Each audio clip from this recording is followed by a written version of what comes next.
Good evening, everyone. I'm Chris Reardon, Dean of the Daniels College of Business. Welcome to our Voices of Experience featuring Stewart Stockdale with Western Union. 2 weeks ago, we hosted a historical event here on our campus. Over 67 million people watched the first presidential debate of this year. It was phenomenal. I hope you had a chance to watch the debate and also perhaps visit on campus.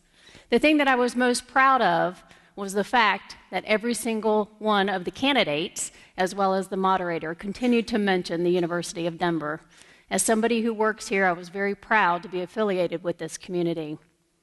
As you saw in the video, certainly there's a lot to be proud of here in the Daniels College of Business. And one of the things that we're focusing on most for this upcoming year is our impact and our feelings around the world. We're focusing on globalization, and I couldn't be more proud to announce tonight a new ranking by the Financial Times that put our executive MBA program in the top 100 in the world. As you may know, there are 13,000 business schools worldwide. So if you do your math, you know that we're in the top 1% of all business schools in the world. It puts us in the company of schools like Oxford University, London School of Economics, Northwestern, and the University of Chicago. Again, I want to say thank you and congratulations to all of the faculty and staff who make this happen. Thank you.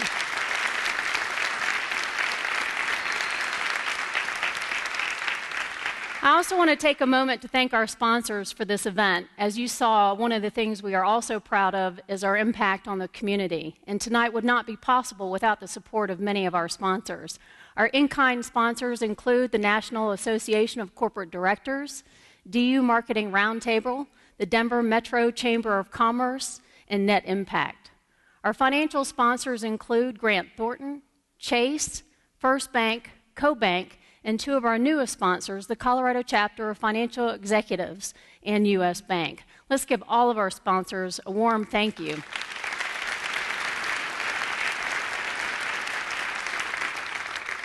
Tonight's speaker is Stewart Stockdale. He's a fabulous guy. He's the Executive Vice President and President of Global Financial Services for Western Union. He's also a Daniels alum. He got his undergraduate degree here while playing soccer. He went on to get a graduate degree from the University of Virginia, but of course, the University of Denver and the Daniels College of Business takes all of the credit for Stewart's success. It's amazing what he does. He manages all of their global regions. So he manages North America, Latin America, Europe, Asia, and Africa. There's not much of the world left, is there? One of the things that Stewart doesn't know is that he is one of my heroes. I'm in the middle of writing a book called The Juggling Act. And for the last year and a half, I've been interviewing and doing research on how people manage work and family. Stewart and I often get into conversations about our kids. I have 2, he has 6. They range in age from 7 to 16. I'm struggling with managing 2 of them on a person-to-person defense strategy, and I'm thinking, what's he using, a zone, or does he bring in and outsource help? It's amazing what he does in terms of juggling his job, going all around the world, and managing a beautiful family. As you know, Western Union moves money, and they do it in big and spectacular ways. They're actually helping change the world of commerce. Many people don't have the same access that we have here in the United States to financial transactions, and Western Union is making a big difference in the ability for people to actually create commerce and entrepreneurship in other parts of the world. Take a look at this video that'll give you a good feel for what Western Union is about.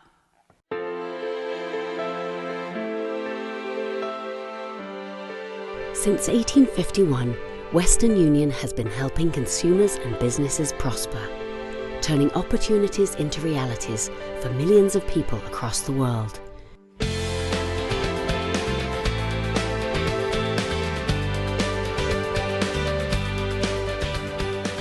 To amplify Western Union's impact on people's life, we created a brand platform that celebrates how moving money can make someone's day better.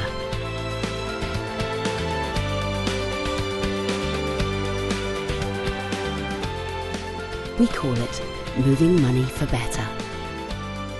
Moving money for better inspires new behaviours and elevates consumer engagement to new heights. We're a brand and business with a clear purpose and a scale to make it happen.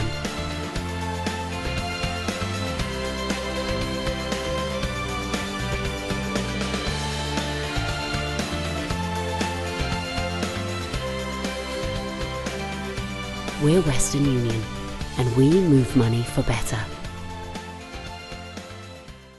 He's funny, he's likable, and he moves a heck of a lot of money, and he's one of my heroes because he seemingly juggles it all with ease. Let's give him a very warm DU welcome.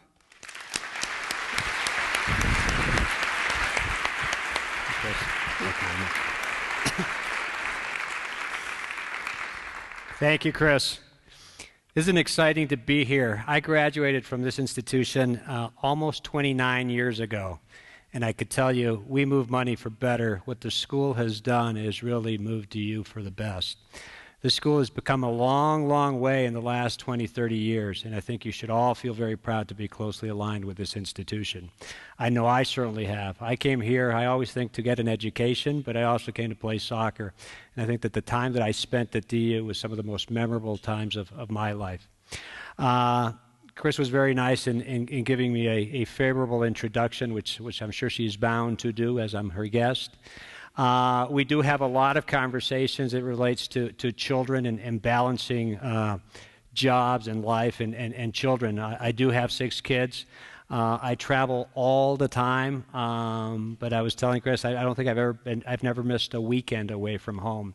So I think it's all how we set our priorities. What I wanted to do today is kind of give you an idea of what Western Union does, where we are headed, our strengths, some of our weaknesses, and then open up for questions that you may have on kind of the business in general, financial services, the underserved, or the different topics that I'll cover.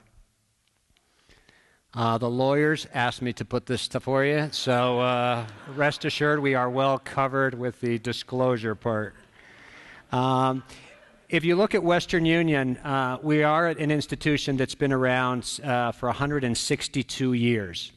We have transcended many a revolution a time, many industrial, commercial, political, and if you look at the last 160 years, and for about 151 of those years, we've been moving money. So when people laid out the cables for what used to be wires, cables, we started moving money. And it ended up being in not too different a way than how we move it today. Obviously, technology has changed. But if you look at the retail piece of our business, our global footprint for moving money, that's a big piece of the business that I run. I, in essence, run the money transfer business for Western Union and the payments business for Western Union, which accounts for about 90% of the revenues for the company, as well as the different pieces of geography worldwide. We got into a relatively new business for us, which is our business solutions, which was really through 2 acquisitions. We acquired a company by the name of Custom House. That was a Canadian company that did business in multiple countries. And last year we acquired the business-to-business payments piece of TravelX. So in essence, we're now in the bill pay business or in the payments business, cross-border, that marries importers and exporters on a cross-border basis. And that forms a different leg of our stool. And the third piece of business that we run is our ventures business that really allows us to incubate new businesses or really start putting stuff in our sites that hopefully will eventually become big and contribute. We're about $5.7, $5.8 billion in revenue, so we need to do things that really mean something for the business longer term. So when people come and say, well, this represents a $1 million opportunity, that's a good thing, but we really prefer a 10, 15, 20, 30, $50 million opportunity, which makes it a better thing. We focus almost all of our efforts. That doesn't mean that that's the only segments that we do, but most of our positioning really goes around the world's underserved. What we try to do is focus on that piece of the world, those 2 billion consumers worldwide that have historically been underserved by the banking or the financial services sector worldwide. That doesn't mean that they don't have bank accounts. That doesn't mean that they don't do financial services. It means that they haven't been the focus of financial institutions over the course of history.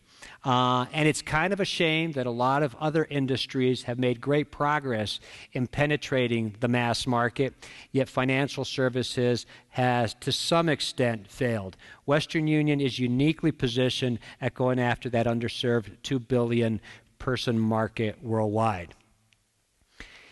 What makes us unique that allow us to have these relationships and really our core competencies to reach consumers in 200 countries and territories is really these 4 pillars of our strategy. One is the global network that I'll explain in a second. 2 is the role of the brand worldwide. 3 is the regulatory and AML capabilities of the company in almost every jurisdiction around the world. And 4th is a global resource company that allows us to do business from the U.S. to any part of Asia, but also within Asia and in any small market worldwide. And I'll talk a little bit of each of these in a second. If you look at our network, we do business in a very meaningful way in 200 countries and territories. Okay, try counting them. You're going to get to about 200 countries and territories. There's a couple that we don't do business in because of State Department type reasons. Those would be North Korea, Iran, and a couple others, but that's about it. We pretty much do business everywhere.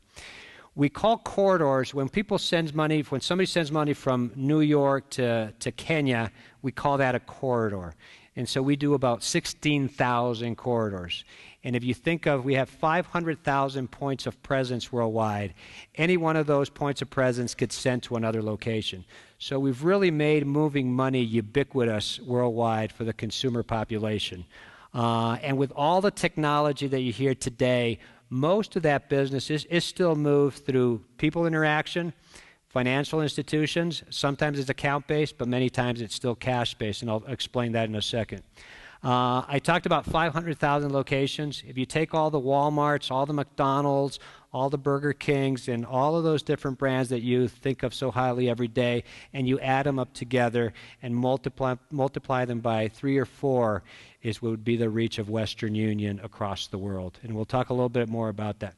That really doesn't count the digital footprint that we have when people interact with us virtually through an ATM, through a kiosk, or through an account, and I'll talk about that as well.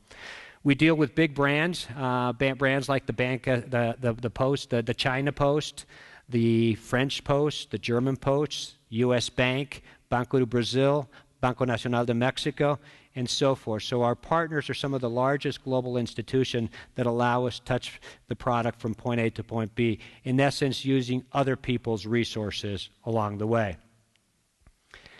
The brand has 82% awareness worldwide. Think of that, okay? You probably say, well, in the U.S., 80% awareness, I get it. But go to almost every market in the world, and we are seen as a very local, strong, important brand. So in Asia Pacific, where American brands have had a hard time or spent a lot of money in building their brands, we have over 80% awareness. I mean, 75% awareness. In Middle East Africa, 88% awareness. So practically everybody in the world, especially in that segment, which is that mass market, knows us and, very importantly, trusts us. And in a world where financial services brands aren't at the height of trust, the Western Union is well known for trust and reliability because we're dealing with people's money on an ongoing basis. The regulatory world, that's also, people say it's easy to move money, and with today's technology, it's even easier. You could do it through a PayPal account. You could do it through a phone interaction. What really is more difficult is to make sure that you're complying with all the laws around the world. And we spend a ton of money, and we have over 600 people on an ongoing basis monitoring the system on an ongoing basis. And you have to do that. And one of the core capabilities is being able to work with governments, not only the U.S. government, but the governments of Vietnam, the governments of India, the governments of China, to make sure that this cash movement, which is in the billions of dollars, is all being monitored on an ongoing basis. And last but not least is the strength of the company. In today's day and age, you do need, because of the partnerships that we deal with, a strong balance sheet. We are a cash machine. We generate a ton of cash flow, about $1.2 billion worth of free cash flow on a yearly basis, which for today's day and age is very good. We're one of the most efficient companies in use of capital because we deploy very little capital. In essence, we use other people's capital to move our business. We have an A- credit rating. We have the ability to move multiple currencies worldwide, settle in multiple currencies across the planet. And we could leverage that infrastructure to apply new products. So if you think of the footprint that I just described, part of the strategy going forward is, can we put more products through those pipes? Can we sell more products? And we'll give you some examples on why we think we can. And very importantly, if you look at our employee base, it really is, a good part of it is in the United States, but most of it is not. And most of it has people that speak almost every language and really know the local markets in each of the jurisdictions that we operate in. And so that's a very important piece of the business, because as we deal with the partners that we just showed you, when you're dealing with a China Post or you're dealing with the India Post, having that local know-how is so important to our business, and managing those big relationships is critical. I talked about the growth of our business, and if you go back to just 1996, we had 86,000 locations. And if you go back to 1996, we were very much a North America-based company. Our business was within the U.S. We had a big payments business. We had a money transfer business that really went from U.S. to U.S., U.S. to Mexico, U.S. to some parts in Central America and the Caribbean. And in the last 20 years, the explosion or the growth worldwide is really what's taken the company to another level, to the point that over 2/3 of our business doesn't touch the U.S. anymore. And if you look at the growth rates of the different businesses worldwide in our different regions that we describe, you start to see that a lot of our growth is happening with the U.S., which is great, but in other of the emerging markets, and we'll highlight some of those in a second. We deal with financial institutions worldwide. People used to say, are banks your competitors? On the contrary, many of the leading banks around the world have partnered with Western Union to be able to move money. And not that they can't move money on their own, they do. And their wire transfer business is big on their own. But the capability that we bring to the table is a consumer could walk into a bank, into a retail location, and be able to send the money in minutes. Okay, if you walk into a Kroger today and you want to send money to Tegucigalpa, Honduras, and want it to be there in minutes, you can do that. If you do that through the normal banking system, it's usually a 3 to 5 day process. It goes through a different technology versus ours. And so we have the ability to move money in minutes, and that's a feature that banks, and very importantly consumers, really want on an ongoing basis. But if you look at our banks, we deal with Scotiabank, Regions Bank, Fifth Third, Banco do Brasil, Bradesco, Guarantee Bank in Turkey, UniCredit in Italy. Very recently, we signed ICBC in China. Just so you understand the magnitude of ICBC in China, they have 285 million account holders. Okay, not one single bank, and I don't even know the collection of U.S. banks total that number. So one bank in China alone, and what they're going to be able to do is send money directly from their account or into their account. So you go to a PC and send money and be able to go from China to anywhere in the world, and from anywhere in the world to an account. So that's the magnitude of kind of the relationship we're building. We also deal with other banks in China and India as well, but it's the world's population. Additionally, we deal with retail. And so our focus has always been, let the customer decide how they want to move the business. Do they want to go into mom and pop shop in Brooklyn and move money from there, or do they want to go into a big bank and do it the other way? Do they want to do it from their PC or from an ATM? People think that because our customers tend to have been migrants that are underserved to some extent, and that's a piece of our business, that they're not banked. 82% of our customers are banked, yet they choose to use Western Union to move their money. And 63% of them do online banking on a regular basis. And so, although we believe in cash as the lion's share of our business, it is clear that we need to augment, and we have augmented, with electronic channels. And we believe it's that marriage of electronic channels and retail channels that have really allow us to differentiate. Because a lot of the electronic channels want the cash out.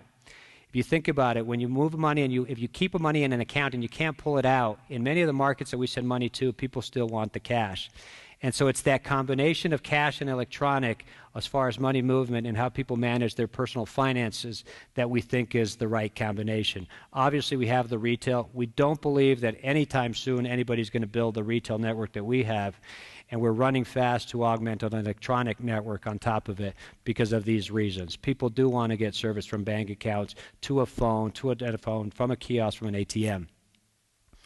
A little bit on each of our regions. We have 5 regions that Chris talked to you about. We have 73,000 locations in North America alone where you could send or receive money from. And these are some of the brands alone that do it for us. Regions Bank, SunTrust, Electra in Mexico, Banamex, Fifth Third, CheckSmart, Rite Aid.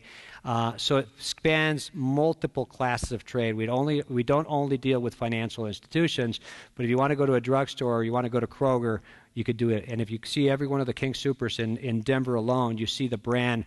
You usually see a Starbucks outside, and you'll see a Western Union outside. Because what we bring to Kroger is traffic. People want to go in and do that, and we give a margin.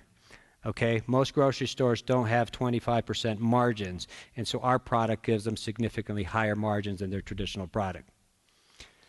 If you look at Latin America and the Caribbean, we deal in 48 countries, 37,000 locations, 3,500 billers.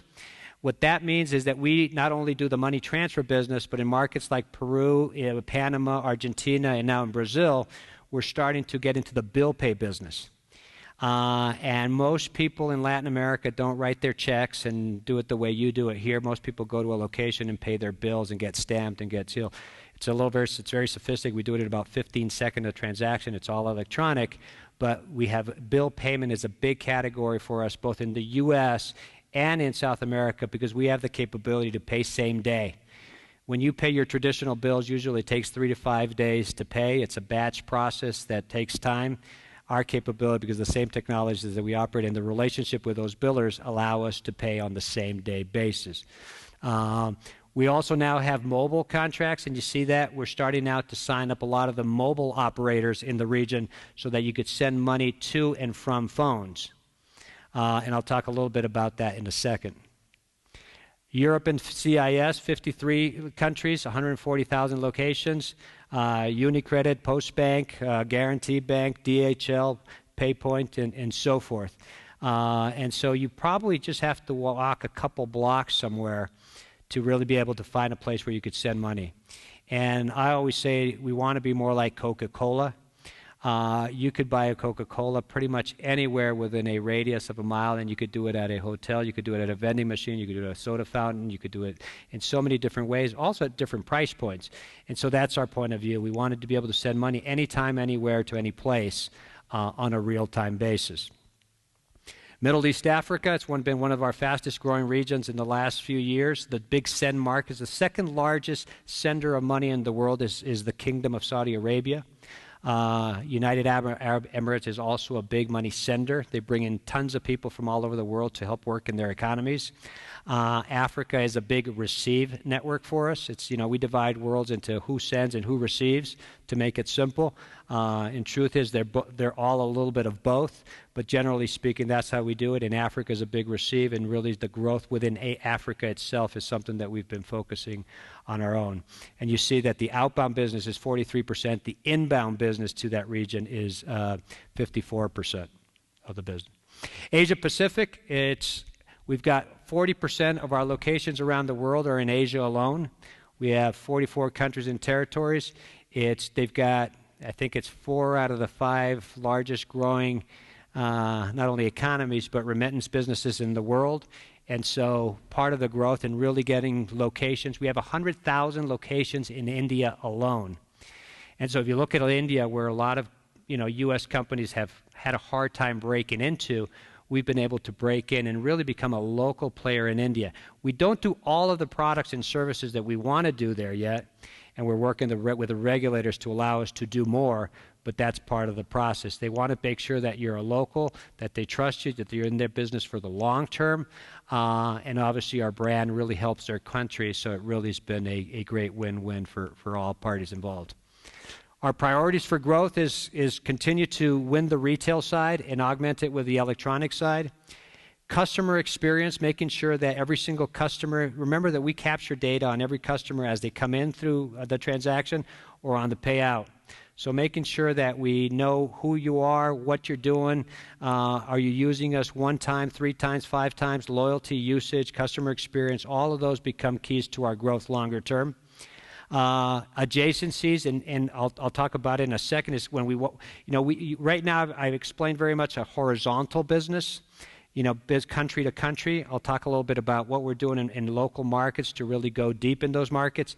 And then do we have the operating model on an ongoing basis to satisfy the growth? Because it's very different to manage 500,000 of these agent partners than it was to manage 83.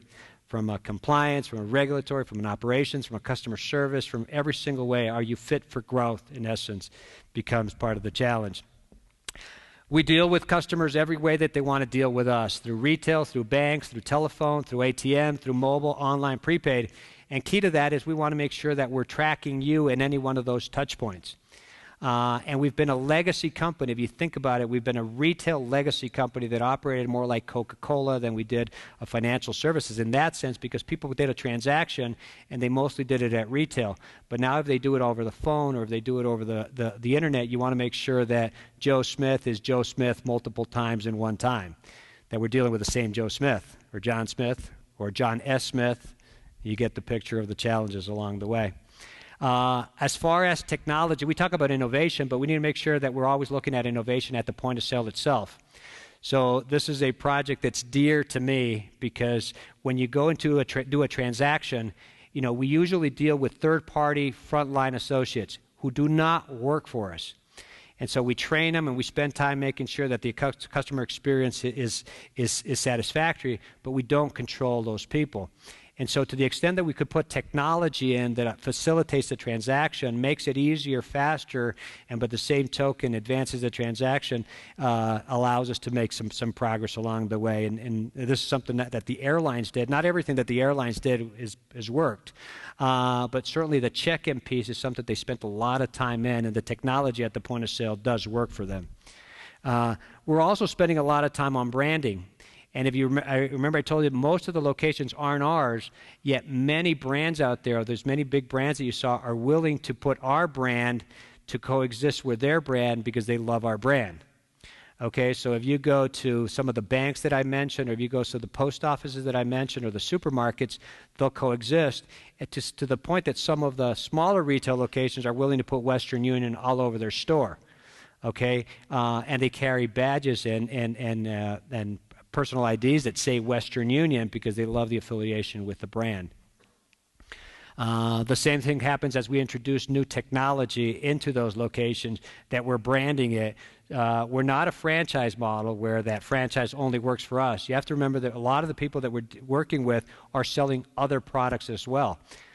They may be competitive products, not so much in the same line of business, but other financial services. So we have to make sure that we have our shelf space or the piece of or the share of mind at the consumer as they walk into the store. Mobile is not only a vehicle where people could do a transaction, but anybody that's working in retail today knows that mobile is a complement to the retail experience. And so how do we make sure that we connect with consumers as they're going by our locations with the right offers at the right time, that they know where the location is? And so doing this on a worldwide basis is something that not only people are saying, well, is the phone going to kill you? Okay, who's going to displace Western Union? Is it going to be mobile phones? We say, no, we're going to work with mobile phones, but the mobile phone also has to support the experience at retail to make it better. On an ongoing basis. And so how do you bring in those tools on the phone to really make sure that the customer is experiencing a better transaction all the way through? And people like Apple do that very well. Most of retail is getting into that speed. Us in financial services are applying some of those technologies as well. There's a lot of adjacencies that we try to put into the system. What that means is that we have 510,000 locations that do money transfer. Can we sell prepaid cards? Can we do bill payment? Can we sell prepaid top-up or allow people to top up their phones? Most of the world grew up with prepaid. Most of you grew up with a credit card that you called a credit card that you called it pay after, right? And then the world of debit came and you started to pay today or pay now.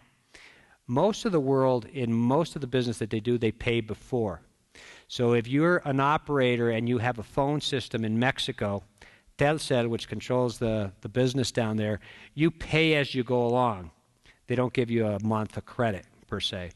And that's where I think that having been a large part of my life in payment systems, where a big part of the opportunity, if you want to call it a big part of the miss, has been that almost everybody carries a prepaid phone, yet not everybody around the world carries a prepaid payment product, which is kind of a shame because everybody should. So what are all the products that we could add into the consumer set as well as the agent set to improve loyalty, to improve usage, to improve all of those things, but very importantly to improve revenues? And that's something that's really important as we go along, is what are the other products that we can cross-sell into our distribution base to make money? And I'll give you an example. In the U.S. alone, 60% of the business doesn't leave the U.S. And as much as I've talked about that cross-border money movement, there are people moving money around the world, 60% stay here, within 54% being money transfer, 35% being that top-up business where people are topping up prepaid products, 19% being prepaid cards themselves, payments or doing bill payments along the way, or money orders. And as we look at the different geographies around the world, can we sell more products to the local populations that aren't necessarily cross-border in nature? And that's one of the big areas of opportunity for us. I talked about banks and the importance of banks, and the banks represent not only a very trusted distribution base for people's money, but rather than have them be our competitor, we think they're better being our friend. I remember 3 years ago when I started in Western Union, banks were primarily seen as a threat in the U.S. And one of the first big one was U.S. Bank, who I know is very close to the school, and Richard Davis was one of the ones that said, why would I go rebuild a network when I could join the Western Union network and you give me 500,000 locations pretty much overnight? And that's our premise. And so since then, we've signed a lot of the U.S. banks, and that process continues. But if you think about it, we're talking about being able to pull money from a branch, from a phone bank, from a mobile banking, from an ATM, from an e-wallet or an electronic wallet when that happens. And so any part of that bank relationship, we wanted to embed ourselves into those legacy systems to be able to pull and extract money on a real-time basis and then be able to move it anywhere on the planet literally within a few minutes. And to do that, you not only have to make sure that you're protected for fraud and all of those things, money laundering, all those transactions, but make sure that that customer has a flawless experience in getting the money to another part of the world. This is our fastest growing line of business, and we think it's got tremendous potential for us on a worldwide basis by linking directly into people's accounts. Our payments business is about 3 times the size of our money transfer business as far as usage. Not 3 times the size on revenues, but on usage. And we're exporting that to selective business around the world. And you all pay bills. You all understand the concept. If you pay your bill, or especially if you pay it late, whether it be with Chase Manhattan Bank or Wells Fargo or some of those big brands, odds are that we're the ones doing it in the background. Okay, so we deal with large institutions as well as small institutions. But this is a very relational business. It's a great business. I love this business. It is going more electronic. Our electronic business is growing faster than our retail walk-in, but we deal with both. We deal with people walking into the store as well as you want to do it over the phone or electronically. Business Solutions. This is a business that we talked about. It is run by an individual by the name of Raj Agrawal, based in London. This business unit is actually based in London. We've got 2% of the world's cross-border payments for small SMEs, small and medium-sized companies wanting to play into the import-export business.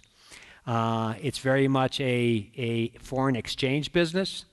And so you're dealing with futures, hedges, spot transactions, and really working with cash flow of different companies on an ongoing basis. And that's a service that we provide for corporations, small corporations, which typically are underserved from the big banks.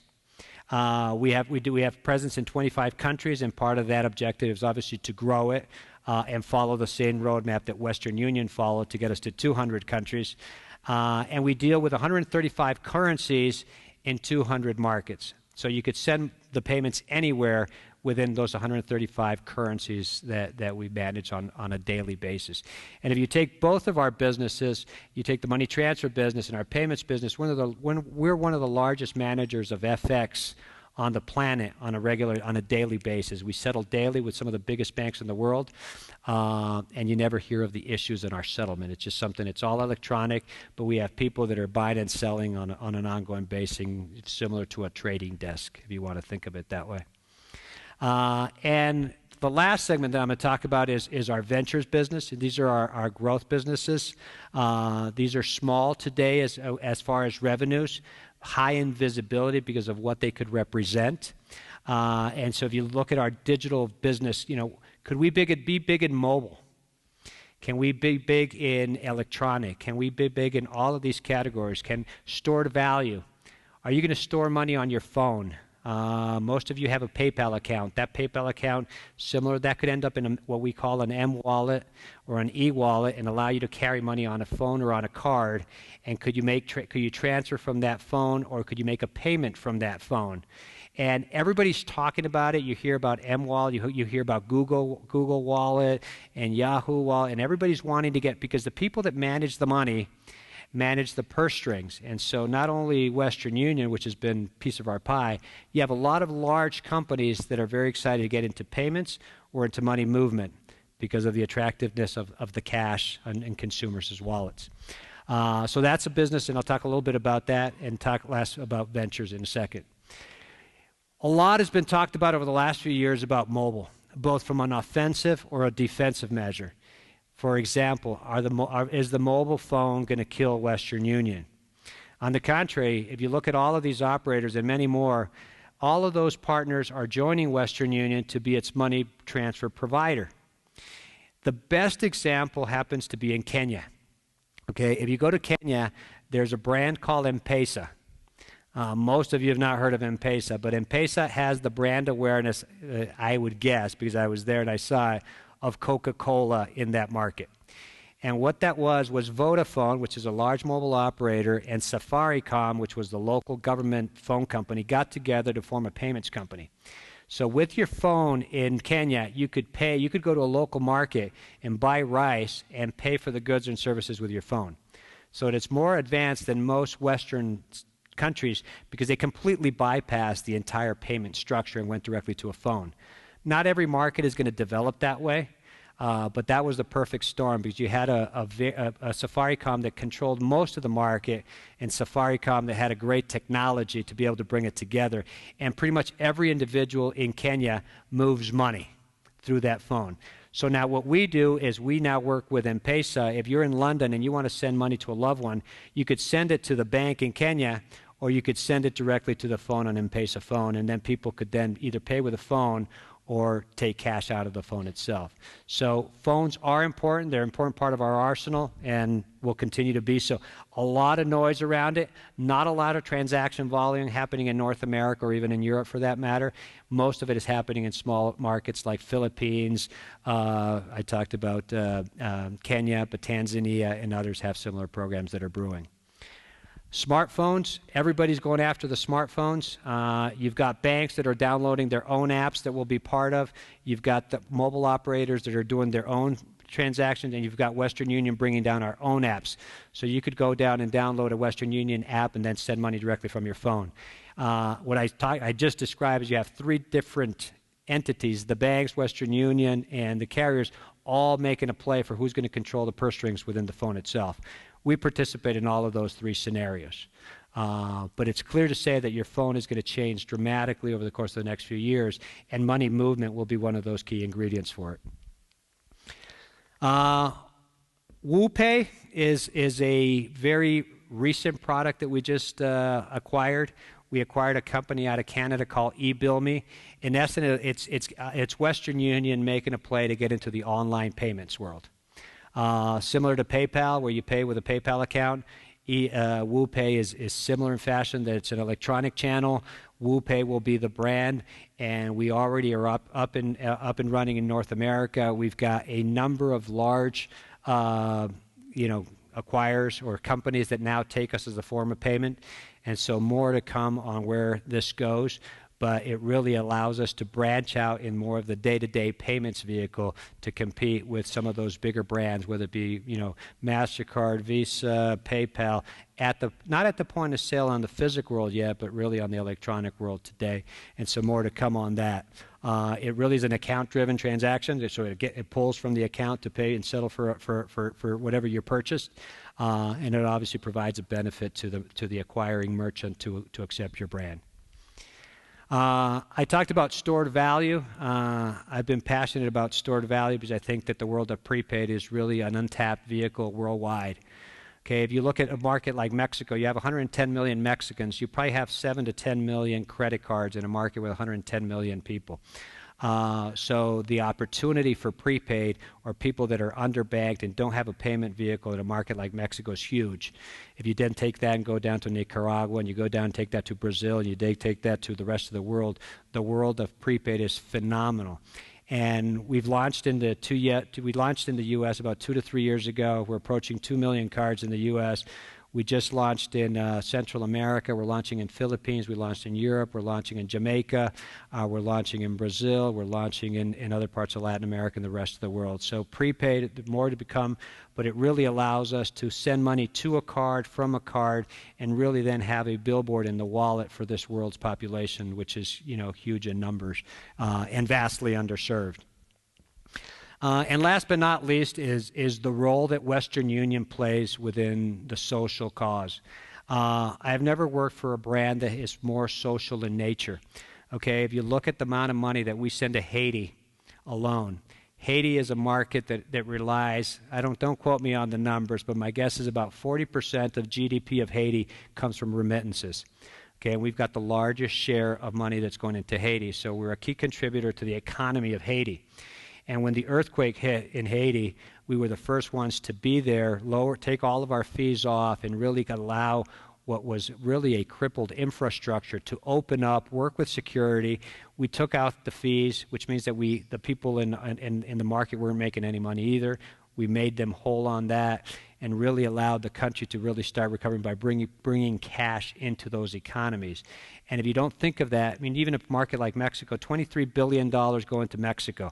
Other than remittance, other than oil, remittance is the second largest source of hard currency into Mexico. It's not even tourism, it's remittances. So it really helps those countries. On top of that, we have a foundation, and where we're now taking the brand is, what other products and services can we put in place to help people and small businesses worldwide to improve their quality of life? We have to make money on it. We're not an NGO. Okay, people sometimes ask us for money, and they think we're an NGO or non-government organization that is a charity, and we're not that. Things that we need to do. We're a publicly traded company. We have the same shareholder pressures that every other company has, but we believe that social responsibility fits really well with our cause, and that's something that we're in the still early stages, even though our foundation has been around for a while. Luella Chavez does a fantastic job running that organization and helping transform what has been very much a foundation-driven company to now a social responsibility or shared value company. And that's something that we're all employees at Western Union are very proud of to participate that on an ongoing basis. And to bring it all together, if I leave you with a thought is think of Western Union as a hub that connects all sorts of entities, whether they be electronic or retail, to really allow you to move money, pay for goods, store currencies, and really one of the hubs of money. Okay, we're the leaders worldwide of money movement. We've got about 17% share of the world's money movement category, which makes us big in the billions and billions of dollars. And so it's the brand, it's the partner for our agents, it's whether it be retail, online, mobile, the compliance and the regulatory requirements needed to move a business like this. being able to manage multiple currencies on a real-time basis, on the fly, on weekends, every 24/7, 365 days of the year, and the data network that connects it all, where we need to know who consumers are because you're dealing with money, okay, and cross-border money is a real deal. So that's Western Union. Some people like to think, we've been around a long time. We are a legacy company, but it's really looking at, the future that really makes everybody excited about the company. So many people inside of Western Union don't think it's your grandfather's Western Union, but it's that heritage and that responsibility that we have in carrying a brand like Western Union. If you look at all of the first that Western Union did, I mean, we were the first. We invented the telex. We were the first that did the facsimile. We did the first credit card. There's a lot of firsts that this company did through its 162-year history. With that, those are my remarks. I'd like to open up to any questions. If there aren't any, I know some people from Western Union here that I will ask them to ask a question. So there better be a question.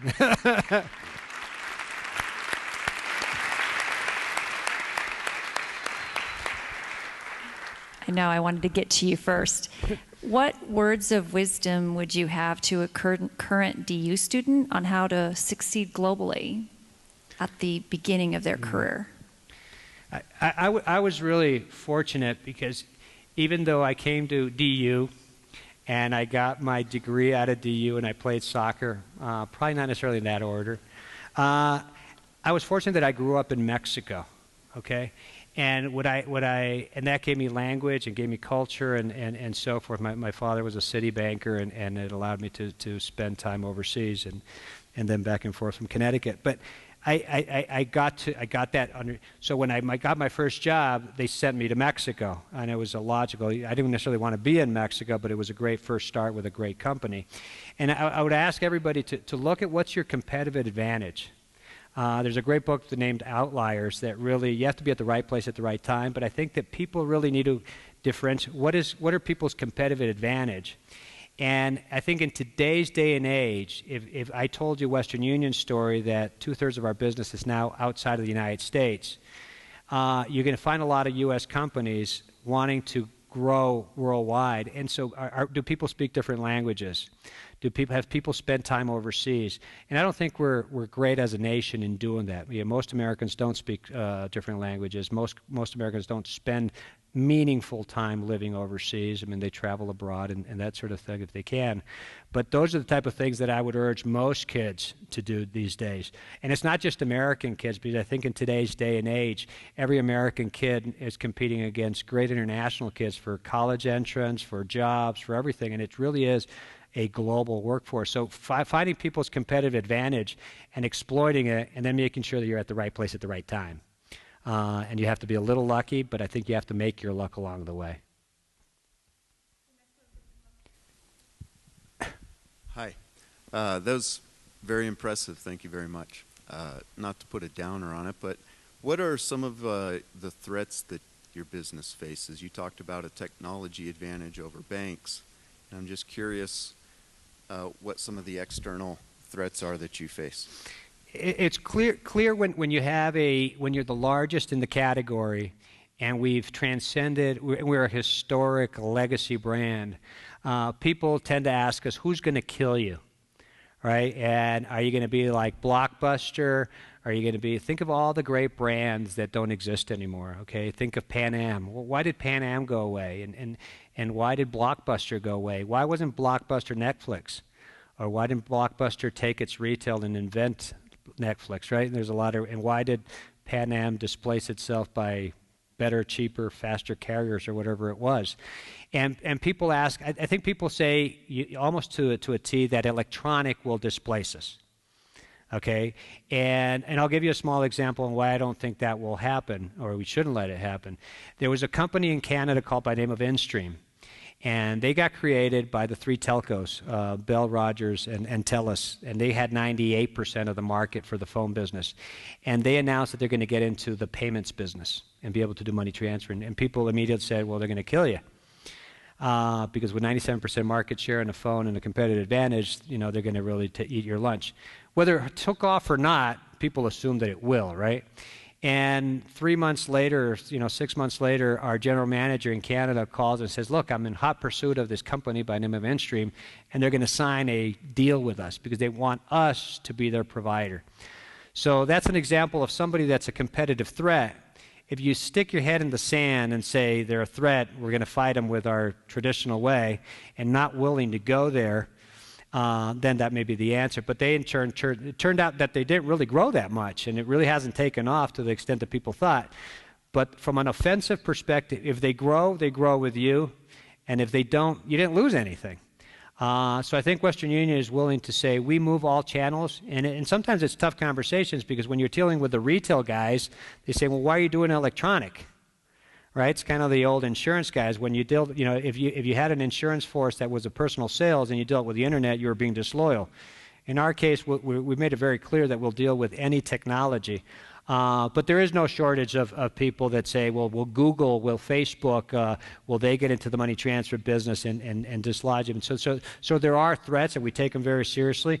And there's a lot of providers, so we have a lot of competitors along the way.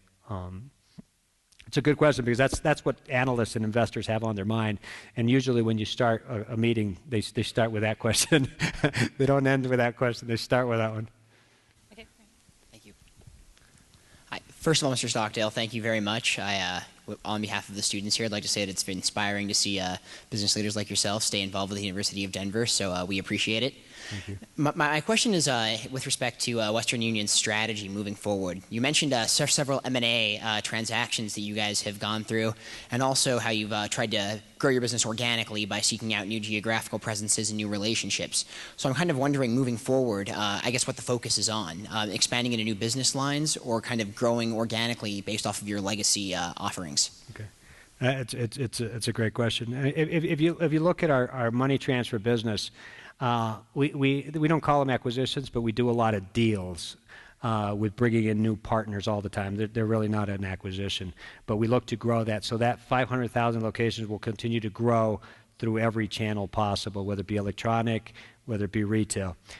We did make a number of big acquisitions in that space. We bought some of our European distributors or agents, per se, last year, so we're bringing them in and integrating them as we speak, and we don't foresee large acquisitions at this time.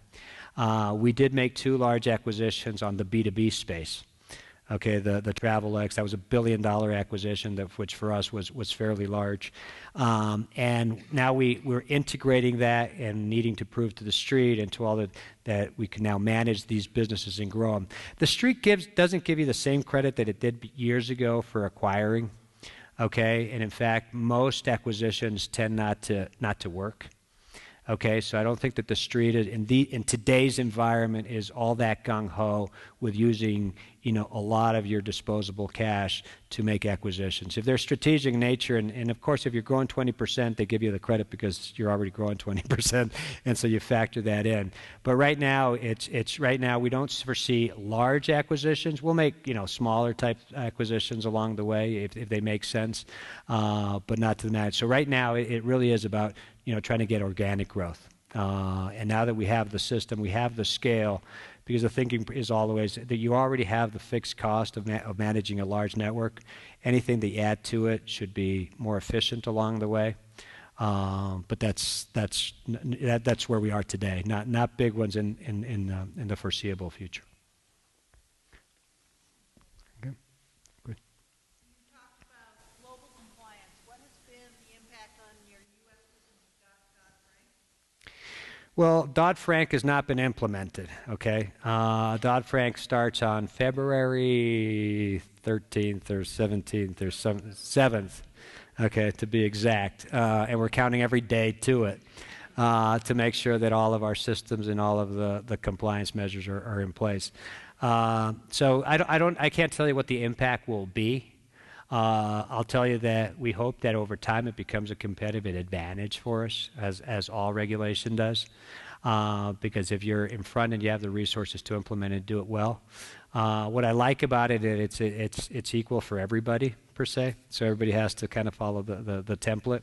I'll tell you more at the end of February, but I can tell you that everybody is working really hard. We meet with the regulators on an ongoing basis to compare notes and tell them where we're at on the process and so forth. But we have a group of people. I have I think it's weekly or bi-weekly call to really measure the progress. How are we doing from a cost perspective, from an implementation? And remember that in our case, it's not just complying with ourselves, but these 73,000 distributors that we have in the U.S., that we have to work with them to make sure that they're compliant. There's a lot of very specific rules on how to advertise, how to disclose, how to do. So that's something that we're spending a lot of time on, I can assure you. But I don't know the impact. I mean, right now it takes a lot of time and resources, so there's a financial impact already. What does it do to the actual business when we get rolling? I mean, I have some theories, but I can't disclose them. Okay. Go ahead. Yes. How much of a threat is world economic stability on your business? World economic instability? I mean, it's. I don't know that it's I mean, we get pockets all the time. Some of the people that we're most proud of in the company last year were the people that ran our North Africa business. Okay, because when you were reading all the newspapers and you were reading all the things that, all these dictators were being displaced, I was really thinking about our people there and our distributors that are very local in those markets. And when you shut down a market like Libya, or Ivory Coast, the biggest impact that we had was throughout that region was in Ivory Coast. It wasn't Libya or Egypt, although our business got disrupted. Our business is resilient in that people need money, so I think, and governments like receiving money, right, or that their people receive money. So I think that there's an incentive in getting people to open up. But we do business, we transcend, whether it be, revolutions, hurricanes, earthquakes, and so forth, because the need for having people receive their money to their loved ones is paramount, even more so when there's insecurity or instability. So, that's not something that we see as our biggest threat. I think that where we see people, having threats when people start putting immigration reform in front of agendas, and people not being, that people not, crossing borders. That's more of a concern to us than instability. Although we're of course concerned about it, we don't want it. It certainly is something that we track almost every day. What's happening in Syria? What will happen to our business if we have a shutdown there? I mean, on and on and on and on. So we're tracking all of these things on an ongoing basis. We can't control them all, but what we do is we have great task forces that whenever there is either a natural disaster or something that we need to shut down a market because of something like what happened in North Africa, then we need to make sure that we're communicating with our people, we're communicating with our distributors, banks, regulators, and so forth. So that's something that we do pretty well on an ongoing basis. But, the next year, and as soon as we opened up those markets, the system started working again, and people were very relieved. So, we do business pretty much everywhere. And there's been times where we had to shut markets because of things like what you mentioned, but generally speaking, they open up over time.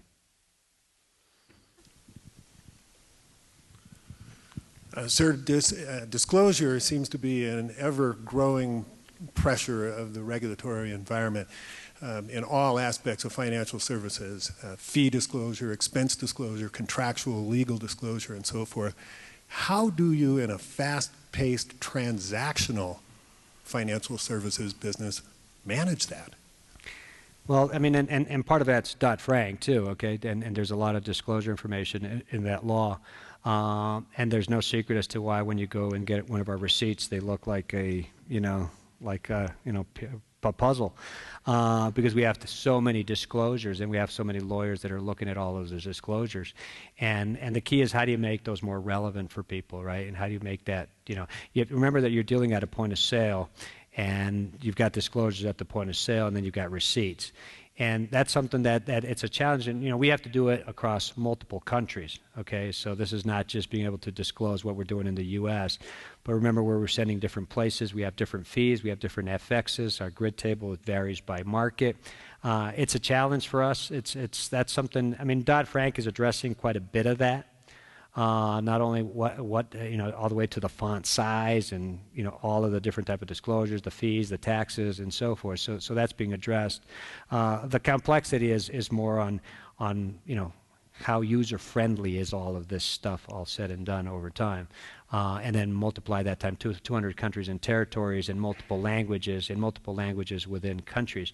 Because if you think about it, many of our distributors alone, just in the U.S., they market in different languages. So there's particular rules as to what if you advertise in a language, what are your disclosures in the language. So it's a complex process, and on one side it's a barrier for others to enter. On one side it's just an ever-growing process that we're seeing more regulation rather than less regulation across the entire planet. And that's something that just people have to account for, because there is a cost to that process. Okay. Thank you. Well, I love what you say about brand because I'm a branding professional. When you talk about going wide with the brand, how are you building structure and culture to go deep with that brand, especially with a global marketplace? What do you mean by culture going deep with a brand?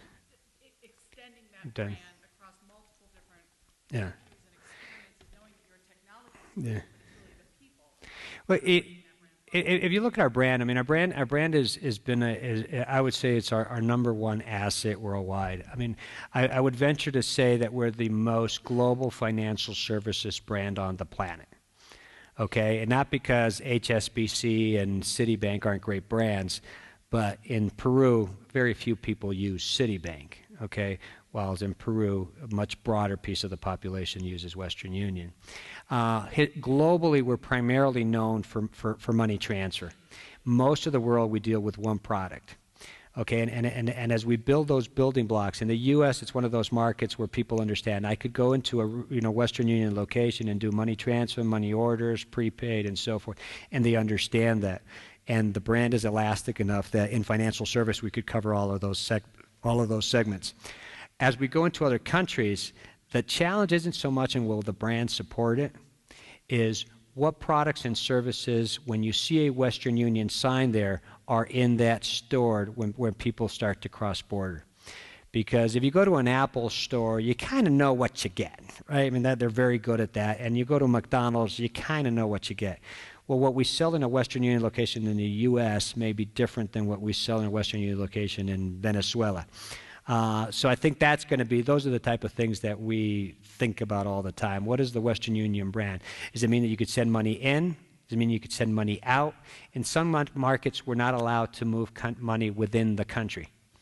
Take China. We could send money in and out, but you can't do domestic, right? Over time, hopefully we will, and those type of things. But so what does the brand mean in that particular location? And that's somewhat different than in other markets. So that's where we are in the building process. I think that we're really excited is that the brand does have great appeal. It has great appeal amongst that mass market. There's a lot of trust with the brand, and we think that we could do a lot more with it. We do have people all the time asking us for our brand. And so that's a really good sign. And the fact that a lot of the entities that I share with, these are big national institutions. The China Post, I mean, that's a big institution. The India Post, the French Post, and so forth. So those are, which also means how they use your brand. And you try to control it as much as you can.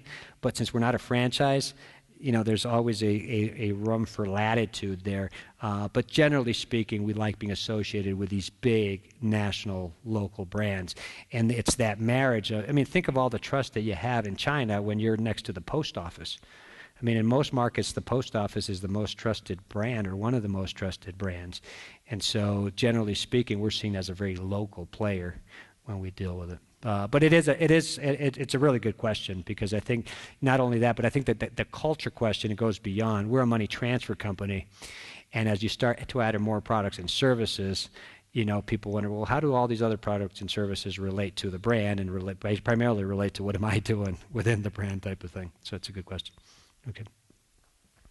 Good. Thank you very much. On behalf of Western Union, appreciate it. Thank you. Thank you very much. So, Stewart, I realized two things when you were talking. One, with your kids, you must be pretty cool with them because they can be on the playground and kids say, "What does your dad do?" And they get to say, "Well, you call him and he sends you money." and then I also realized you're probably in trouble in college because your kids are going to text and say, "Hi, Dad, I'm drinking a latte. Can you send money?" After all, that's what you do. One last thing, though, I did like this whole new concept of woo pay and woo gifting, and I couldn't help but think that you must have some money somehow get lost sometimes in hyperspace. So we're a nonprofit, and here's our account number in case you ever want to have a spare woo gift come our way. Isn't he fun, smart, and certainly a cool guy? Let's give him a warm thank you. Thank you very much. Appreciate it.